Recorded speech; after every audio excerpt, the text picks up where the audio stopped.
Bonjour à tous, ici Angelo pour une nouvelle vidéo, excusez-moi, consacrée à l'ayahuasca. Alors, j'ai reçu des messages me demandant si je connaissais. Alors oui, je connais, j'ai été il y a plusieurs années, un mois en Amazonie, dans la jungle, pour justement expérimenter l'ayahuasca. Alors j'ai conscience qu'un mois, l'échantillon est un peu faible, d'autant plus que le titre de la vidéo est un peu pompeux, la vérité sur l'ayahuasca. En fait, c'est ma vérité sur l'ayahuasca. Il y a autant de vérité sur l'ayahuasca ou sur beaucoup de choses dans la vie qu'il n'y a d'individus et donc d'expériences et donc de perceptions différentes. Bref, l'ayahuasca, traditionnellement parlant, est la conjonction de, on va dire, deux plantes. Une qui s'appelle la Banisteriopsis capi et le chacroutin, également appelé Psychotria viridis. L'une d'elles, le chacroutin contient du DMT, l'autre, la capi, en fait, bloque les inhibiteurs de DMT que naturellement nous avons dans le corps. Si nous n'avions pas ces inhibiteurs de DMT tous les jours en mangeant une feuille de salade ou quoi d'autre, nous serions en train de triper. Le DMT est présent dans beaucoup de choses, dans beaucoup d'éléments. Si nous n'avions pas ces inhibiteurs de DMT, en fait, tous les jours, on serait en train de planer. Donc, pour avoir une vie, un temps soit normal, le corps est très bien fait, il bloque le DMT naturellement. Donc tout l'objectif évidemment la CAPI est justement de bloquer ces inhibiteurs pour que le DMT contenu dans le chacruna puisse pleinement, si vous voulez, se développer et donc créer la fameuse expérience psychédélique. Voilà, pour la petite explication. Alors, je me suis intéressé à l'ayahuasca, j'étais curieux en fait, je suis quelqu'un de très curieux dans la vie, ça m'a pas toujours porté chance. J'étais en l'occurrence curieux et donc j'ai décidé effectivement de partir en Amazonie, au Pérou, en l'occurrence au Pérou, pour avoir ma fameuse expérience d'ayahuasca. J'avais absolument aucune attente particulière. J'ai refusé d'ailleurs. Bon, j'avais commencé à regarder un petit peu une ou deux petites vidéos, et puis finalement je me suis dit que les expériences individuelles n'appartenaient qu'à ceux qui les avaient, et que dès lors je ne voulais pas être influencé par les expériences des autres, et que je n'allais certainement pas passer tout mon temps à lire des articles ou à regarder des vidéos d'autres personnes, pour justement ne pas être influencé et avoir ma propre expérience. Alors évidemment, quand j'ai parlé autour de moi de mon projet d'aller en Amazonie, avoir des sessions d'ayahuasca, évidemment, tout le monde m'a dit « Mais tu es fou, un mois, tu n'as aucune expérience. Et en plus, un mois, c'est énorme, tu vas te mettre à vomir tout le temps, tu auras des diarrhées terribles, tu vas gerber en permanence, blablabla, blablabla, blablabla. » Bon, bref. Les conseilleurs sont jamais les payeurs, comme on dit, donc finalement, je n'ai pas écouté ces personnes-là, parce que je m'en fiche, et puis j'ai décidé d'avoir mon expérience, je suis très content de l'avoir eue, j'ai pas vomi une seule fois, enfin, une seule fois j'ai vomi, mais plus parce que j'ai voulu prendre une deuxième dose qui m'est restée sur l'estomac, donc il fallait juste que je me libère de cette deuxième dose, mais les fameux vomissements, libération de trauma, etc., toutes ces vidéos que vous pouvez voir avec les gens pliés en deux, tordus par terre, à gerber leur tripes, non, ça ne m'est pas arrivé une seule fois. J'ai eu une expérience très visuelle, qui n'est pas d'ailleurs une obligation. Quand vous prenez de l'ayahuasca, vous pouvez avoir des expériences évidemment hallucinogènes, donc très visuelles, très auditives, et puis d'autres personnes en fait n'en ont absolument aucune, c'est plus une question de perception ou de compréhension ou de réalisation des choses. Donc une fois de plus, il n'y a pas qu'une seule expérience d'ayahuasca, il y en a plusieurs. Alors, pourquoi la vérité sur l'ayahuasca? Je tiens à préciser, en tout cas au vu de mon expérience, plusieurs choses, parce que je me suis retrouvé quand même in fine assez déçu de mon expérience d'ayahuasca, et ce pour les raisons suivantes. Alors je ne vais pas rentrer dans le processus, la diète à opérer avant de boire de l'ayahuasca, il y a plein de sites qui en parlent, il y a effectivement une diète à avoir pour justement que l'expérience se fasse de la manière la plus sécure et la moins traumatisante possible. Donc il y a des éléments à manger, des éléments à mettre de côté. Alors juste pour information, la diète qui était la mienne à l'époque, c'était pas de café, plus de café, pas de sucre, pas de sucrerie, pas de produits laitiers, pas de viande, pas de poisson, pas de sauce, pas d'huile, des fruits, juste des bananes, et encore fallait qu'elles soient dans un certain état.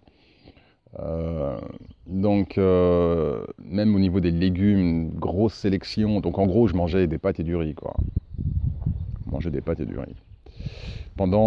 J'ai fait une diète de 15 jours pour bien justement purifier mon organisme, détoxifier mon organisme, pour permettre à l'ayahuasca de pouvoir se manifester pleinement.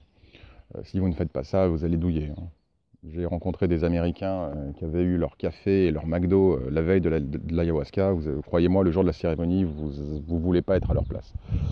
Bref, c'est pas vraiment sur ça que j'ai envie de faire une vidéo. J'ai envie de faire une vidéo pourquoi la vérité sur l'ayahuasca. Alors, la première chose, c'est que beaucoup de gens ont cette image un petit peu idyllique du chaman. D'accord, le chaman, une espèce de Jésus qui marche sur l'eau, et être bienveillant, qui a votre intérêt à cœur, et qui sera là comme une espèce de père spirituel pour vous guider et pour vous aider. Bon, dans mon expérience, ce sont des conneries. Les chamans sont des businessmen. D'accord, il faut pas oublier que vous allez dans des pays quand même assez pauvres. L'argent des retraites d'ayahuasca, on appelle ça une retraite quand on va quelque part, ça représente quand même beaucoup d'argent dans ces pays-là. Au Pérou en l'occurrence, mais je suis persuadé que c'est pareil au Brésil ou en Colombie par exemple, ou même en Équateur. Je suis persuadé que l'argent de l'ayahuasca leur permet de vivre extrêmement confortablement. La plupart de ces chamans, en plus, la plupart du temps, ont une famille, ont des travailleurs qui, justement, ont des employés, des ouvriers qui travaillent justement sur leur propriété. Donc, il faut bien payer tout ça. Et en fait, l'ayahuasca est un business. Je m'en suis rendu compte assez rapidement quand j'ai vu qu'en fait, les chamans, j'ai eu 2 expériences en un mois, 15 jours et 15 jours, donc 2 retraites différentes. Il n'y avait pas de grande différence au niveau des chamans. Alors je ne peux pas faire la généralisation de tous les chamans d'Amérique du Sud, c'est là où je vous dis c'est ma vérité. Mais en tout cas, l'expérience qui a été la mienne, c'est qu'en gros, ils s'en foutent de votre poire, quoi. Vous payez 100 $ par jour, ce qui inclut effectivement le logement, la nourriture et du coup les expériences d'ayahuasca. 100 $ par jour en Amérique du Sud, c'est beaucoup. Donc vous multipliez ça par le nombre de personnes qui chaque année vont dans des retraites et vous comprenez qu'il y a beaucoup d'argent à se faire pour les chamans. Alors je ne dis pas que ce sont des escrocs, c'est pas ce que je suis en train de dire. D'accord, bon, il y a tout, il y a évidemment des chamans qui sont des escrocs, mais il y en a qui sont extrêmement, on va dire, authentiques. Le problème, il n'est pas là, c'est juste que si vous pensez que le chaman, il va être là pour vous couver, pour être à vos côtés, et comme je vous l'ai dit, une espèce de gourou spirituel dans le sens positif du terme, ben vous allez être vite déçu. Vous allez voir que le chaman, en fait, en dehors des cérémonies, ben, il n'a pas vraiment envie de vous parler, que s'il vous parle, les interactions, elles sont très limitées, qu'en fait, vous êtes un numéro comme un autre, et qu'en gros, les problèmes qui sont les vôtres, à partir du moment où vous payez et où vous venez aux cérémonies, c'est tout ce qui compte. Voilà. Bon, je suis assez cash, hein, mais c'est vraiment l'expérience qui a été la mienne. Donc déjà, grosse déception à ce niveau-là, mais à la limite, c'est de ma faute. J'avais justement cette vision romantique du chaman qui est très loin de la vérité. Ça, c'est la première chose. Alors, avant de continuer, petite parenthèse, je tiens à le préciser parce que si vous y allez avec l'espoir d'avoir un ami spirituel ou une espèce, comme je vous le disais, de père spirituel, le fameux chaman qui va vous accompagner au long de votre voyage et de votre traversée initiatique, ben vous allez être super déçu, quoi. C'est pas comme ça que ça se passe. La plupart du temps, vous allez être en contact avec les helpers. Les helpers sont les assistants. Il y a toujours des assistants européens. Alors, il peut y en avoir, pas tout le temps, mais parfois, ça va dépendre des retraites. Et la plupart du temps, vous allez avoir avec vous allez être en contact avec plutôt les assistants, qui peuvent effectivement être européens ou américains, enfin en tout cas occidentaux. Et la plupart du temps, c'est avec eux que vous allez être en contact. La deuxième retraite, il n'y avait pas d'assistant occidental, c'était une famille de chamans. Ben, j'étais très peu en interaction avec eux, hein. Très peu. Et pourtant j'étais le seul.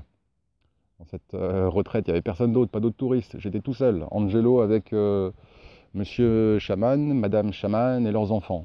Et leurs ouvriers. Ben, la plupart du temps, je me suis retrouvé tout seul pendant 15 jours. Hors cérémonie, voilà. Bon. Donc c'est très limité. Donc si vous y allez avec cette vision effectivement du chaman qui va être là pour vous aider, qui a la main sur le cœur, ben, vous allez être super déçu. Le chaman il est là, il a besoin de faire vivre sa famille, il a besoin de faire tourner sa petite entreprise, et puis tout ce qui compte c'est que vous payez. Voilà, point. Après je dis pas qu'en cérémonie il va pas vous aider. mais franchement, on sent que c'est du business, quoi. On sent vraiment, vraiment que c'est du business. Donc, premier point à clarifier. Le deuxième point à clarifier, c'est ce fameux mythe que l'ayahuasca va débloquer toute votre vie. Ça peut guérir les cancers, ça peut guérir les traumatismes. Ça peut, alors oui, ça peut peut-être, mais il ne faut pas croire que ça va le faire tout le temps, d'accord? Là encore, déception. L'ayahuasca peut être utile si c'est quelque chose que vous prenez de manière régulière dans votre vie. Mais si vous y allez pour un shot, vous partez une semaine, 15 jours, 3 semaines, un mois, ne pensez pas que c'est une pilule magique qui va changer votre vie, que vous allez rentrer, que vous allez être une nouvelle personne, et je vais vous dire pourquoi dans un troisième point ultérieurement. C'est assez limité en fait. C'est pas cette pilule magique qui va tout débloquer. L'ayahuasca. Là encore, on lit beaucoup de choses. Il faut faire très attention à ce qu'on lit parce que vous allez croire que, je sais pas, vous êtes dépressif depuis 20 ans, vous allez boire 3 fois du thé, ou peut-être une semaine, vous allez boire du thé, et ça y est, votre dépression de 20 ans, elle va disparaître. Il y a peut-être des gens pour qui ça marche. Mais de ce que j'ai pu voir autour de moi, ça se passe pas vraiment comme ça. Et alors, pourquoi est-ce qu'effectivement c'est beaucoup plus compliqué que ça? Parce que tout le monde parle de l'ayahuasca, ça va faire ci, ça va faire ça, vous allez être une nouvelle personne, et vous allez avoir de nouvelles compréhensions sur votre vie, et c'est génial. Mais le problème, c'est que personne ne parle du retour. Ah ben oui, ce fameux retour, parce que vous êtes seul quand vous rentrez chez vous. Vous partez, mais votre vie chez vous, dans votre petit HLM, dans votre petite, je sais pas, résidence, de pavillon, de banlieue, ou peu importe. Et je dis ça vraiment, mais sans manière péjorative, quoi. J'accentue un peu les traits pour essayer de vous faire comprendre, mais croyez pas que je sois péjoratif hein, quand je dis dans votre HLM, pas du tout. Ce que je veux vous dire, c'est que votre petite vie, ici, ben, elle n'a pas changé.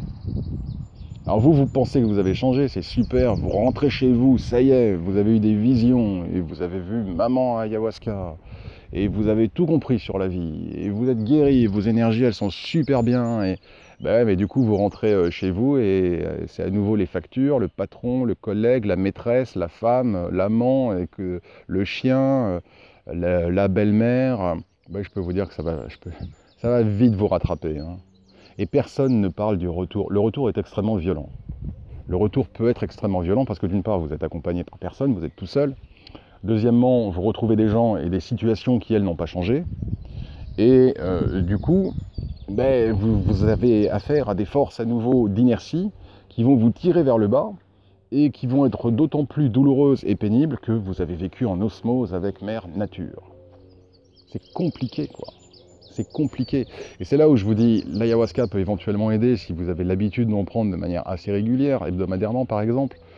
Mais si c'est juste un shot, vous allez rentrer et pensez pas que vous êtes Superman et que tous vos problèmes ils ont disparu, parce que vous allez vous retrouver la tête dans la merde, à nouveau confronté à votre vie, et là, bon courage. Et là, c'est difficile. C'est difficile parce que vous avez eu une expérience effectivement spirituelle qui a pu effectivement être parfaitement authentique, qui a ouvert vos sens énergétiques, d'accord, qui vous a ouvert, qui a nettoyé vos énergies. Et quand vous rentrez dans cet environnement, dans cette jungle, mais cette fois de béton, que sont les villes dans lesquelles nous vivons, et bien là, attention, ça fait très très mal. Mon expérience a été assez pénible à ce niveau-là. Après un mois passé en Amazonie, à vivre à l'heure du soleil, hein, plus de téléphone, plus d'internet, plus rien, hein. À faire ses besoins dans un trou dans le sol, hein, quand même, il faut le dire. À vivre vraiment en pleine nature, avec la nature. C'était extraordinaire. À ce niveau-là, par contre, je dois dire, c'était top. C'était extraordinaire. Et du coup, mes énergies, mes centres énergétiques étaient tellement ouverts que lorsque je suis rentré en France, à l'époque j'habitais à Paris, eh ben, il m'a fallu un bon mois. Allez, on va dire 15 jours, facile. Minimum 15 jours. Pour pouvoir mettre à nouveau vraiment un pied dehors sans me sentir agressé. Littéralement, je me sentais agressé. Je sentais les énergies de violence, de colère, de tristesse de Paris, de la ville. D'accord? Je voyais les gens, je sentais les gens, et ça me rendait malade. En l'occurrence, pour tout vous dire, ça m'a rendu déprimé, si ce n'est dépressif, pendant 15 jours. 15 jours, 3 semaines. Je ne pouvais plus mettre un pied dehors sans être vraiment malade.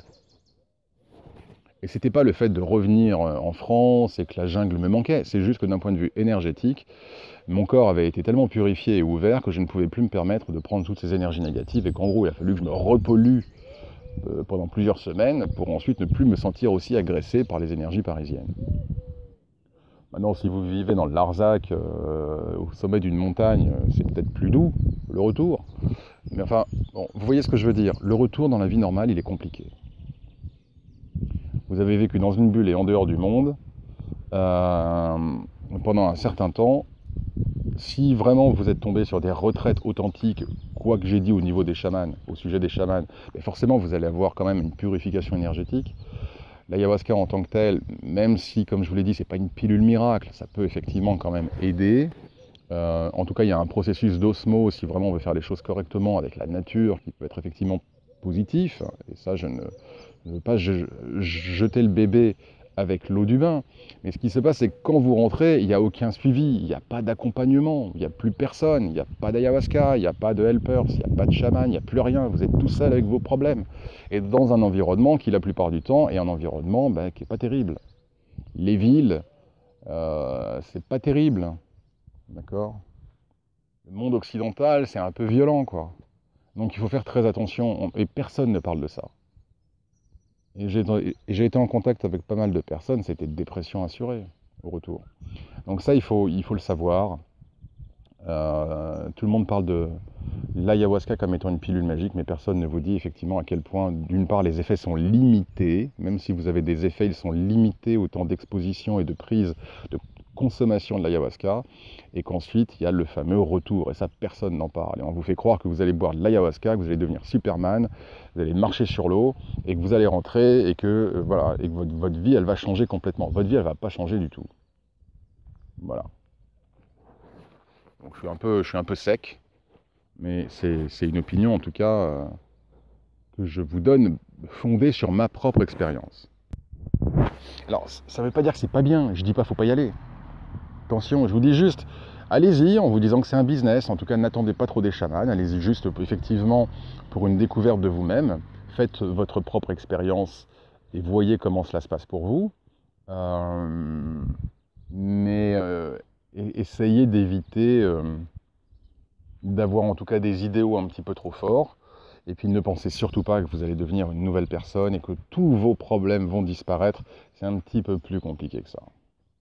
Alors après, les expériences en tant que telles avec l'ayahuasca. Oui, c'est pas mal, c'est sympa, c'est bien, d'accord. J'ai rencontré maman ayahuasca, et je dis vraiment ça, mais vraiment avec respect, d'accord. Je prends un ton parfois un petit peu humoristique, un peu léger. Ne pensez pas que je manque de respect à qui que ce soit ou à quoi que ce soit. Donc j'ai rencontré maman ayahuasca, elle a été très douce avec moi, j'ai eu la chance d'avoir des expériences très douces, très positives. J'en ai eu quelques-unes un petit peu plus dures, j'ai eu quelques sessions un peu plus dures, mais rien de bien méchant. Maintenant, est-ce que j'ai vraiment beaucoup appris de ces visions? Est-ce que j'ai beaucoup appris de ces expériences? Très sincèrement pas, pas du tout. La seule expérience vraiment marquante, et je suis très heureux d'avoir été en Amazonie pour ça, d'une part, c'est que ça m'a permis d'être en contact avec un membre de ma famille décédé, qui est apparu à l'occasion d'une cérémonie, et encore c'était même juste au moment où la cérémonie se terminait. Donc ça a été une expérience assez forte. Également, là où je suis vraiment très content d'être parti en Amazonie, c'est pas tant pour l'ayahuasca, les séances d'ayahuasca, c'est plus pour la diète permanente, qui a ouvert mes énergies complètement et qui m'ont permis d'avoir en tout cas des visions et des rêves hors cérémonie. C'est ça qui était très fort, hein, hors cérémonie, c'est-à-dire sobre, sans avoir bu rien du tout, d'accord, à avoir des visions, des rêves très forts. J'y reviendrai peut-être dans une prochaine vidéo d'ailleurs par rapport à ça. Et ça d'accord, spirituellement, ça a été une expérience effectivement très intéressante. Maintenant, est-ce que l'ayahuasca, les cérémonies en tant que telles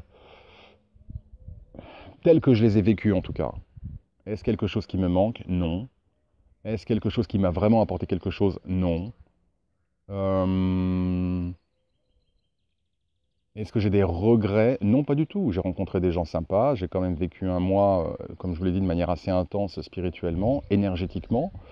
Mais voilà, c'est fait, c'est bien, je suis content de l'avoir fait, j'ai eu mon expérience. Est-ce que je repartirai demain dans une retraite au Pérou, en Équateur, en Bolivie? Non, non, non, pas du tout. Non, non, non, absolument pas. Donc voilà, j'ai pas du tout envie de dénigrer l'ayahuasca, d'accord? C'est pas l'objet de cette vidéo. L'objet, c'est juste de remettre un petit peu, en tout cas, les pendules à l'heure par rapport à mon expérience, d'accord? Et je ne parle bien que de mon expérience. Attention à l'idéalisation chamane. Attention à l'idéalisation que tous vos problèmes vont disparaître parce que vous allez boire de l'ayahuasca. C'est beaucoup plus compliqué que ça, d'accord? C'est pas aussi simple. Donc si vous voulez y aller parce qu'effectivement vous avez besoin de comprendre des choses sur vous, essayez. Vous voyez si ça marche pour vous. Si vous avez des blocages et que vous pensez que l'ayahuasca peut vous aider, essayez, allez-y. Mais n'y allez pas en gros de manière trop naïve, quoi. Alors en plus, il faut vraiment savoir où on va, il faut faire attention, hein, parce que vraiment, comme je vous l'ai dit, c'est un business, il y a maintenant beaucoup de retraites. Il faut vraiment savoir où on va. Il y a des incidents parfois. Je ne prends pas ces incidents comme étant la norme, mais il y a effectivement parfois des accidents. Il y a parfois des comportements de la part de chamans qui sont un peu borderline. J'ai pas envie de vous faire peur, j'ai pas envie de vous paniquer, mais ce que je veux vous dire, c'est faites vos recherches. D'accord? Faites vos recherches. Donc, voilà ce que j'ai à dire en tout cas sur ma vérité au niveau de l'ayahuasca. Pour moi, c'était une expérience sympa. C'est pas une expérience spirituelle majeure dans ma vie, si ce n'est effectivement les à côté. Mais c'est vrai que si je devais mettre une note, je dirais 6 sur 10, quoi. Voilà. Très sincèrement, si je veux me développer spirituellement, si je veux apprendre de moi, du monde, si je veux évoluer, je préfère 1000 fois une projection astrale que de l'ayahuasca. Voilà. Maintenant, l'ayahuasca peut être utilisé de manière magique, d'accord, en magie, mais ça c'est autre chose. Je parle vraiment dans cette vidéo de ceux qui vont en Amazonie, en Amérique latine, dans des retraites, pour une semaine, 15 jours, 3 semaines, un mois, consommer de l'ayahuasca. D'accord? Cette vidéo vraiment ne se concentre que sur cette partie-là. Si vous le faites de cette manière-là, faites bien vos recherches avant, n'oubliez pas de faire une bonne diète avant, d'accord? Pour justement pour vous détoxifier au maximum. Faites vos recherches pour aller dans un centre authentique. N'ayez pas trop d'espoir ou d'attente par rapport aux chamans. Comprenez que c'est un business, qu'ils ont besoin de vivre, qu'ils vivent dans des pays quand même qui sont beaucoup plus durs que nous. Donc n'y allez sans trop d'idéalisation par rapport à ce que sont les chamans. N'idéalisez pas trop, n'ayez pas trop d'attente par rapport à l'ayahuasca qui va guérir toutes vos plaies et tous vos problèmes, d'accord? Et surtout, ayez conscience que le retour ne sera pas forcément simple. Voilà, si vous avez tout ça à l'esprit, ça devrait plutôt bien se passer. Ça peut vous donner des expériences sympas, pourquoi pas. Faites votre propre expérience, je partage juste la mienne. Et n'hésitez pas, si vous avez des commentaires, si justement vous voulez relater un petit peu au niveau de votre expérience, vous pouvez laisser un commentaire sous cette vidéo. N'oubliez pas sinon de vous abonner, de cliquer sur la petite cloche en bas à droite pour être informé des nouvelles vidéos en temps réel. Merci en tout cas de votre écoute et à très bientôt.